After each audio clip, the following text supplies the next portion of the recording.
Hi everyone, welcome to the channel. Today we are going to briefly analyze Colgate-Palmolive. First we'll find out its dividend score, and after that we'll check the valuation with the help of fast graphs. Market cap $65 billion, the current stock price is $78.17 and they operate in the household products industry. If we look back 10 years, we can see that they have underperformed the S&P 500, and this is with dividends reinvested. The sales growth is 2.8%, that's an X.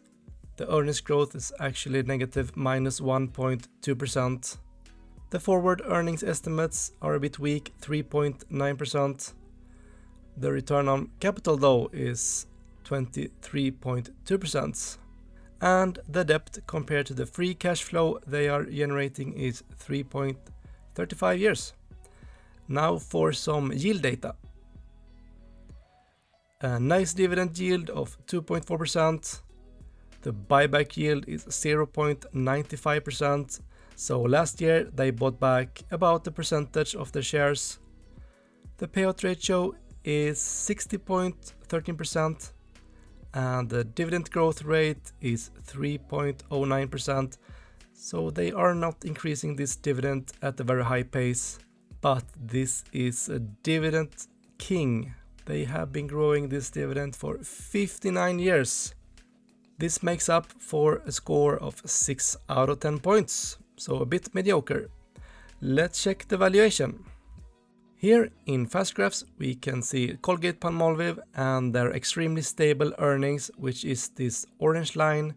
They are not growing their earnings by a rapid pace, actually about 6% annually. But if you want some stability in your portfolio and a consumer staple, this might be the stock for you. And of course, same goes with the dividend. They are growing at extremely stable pace, but also not at a very rapid pace.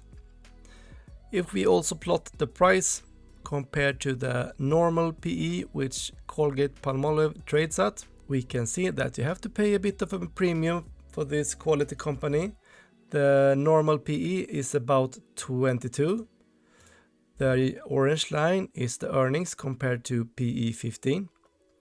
And if we project out to late 2024, we can expect a total annual rate of return of about 3.5% annually. For this to be a good investment, the stock price needs to come down a bit, maybe to the 70 range at least. That was it for Colgate-Palmolive. Please watch my latest video right here, where I go through my portfolio and the dividends I got in August. See you soon, hej då!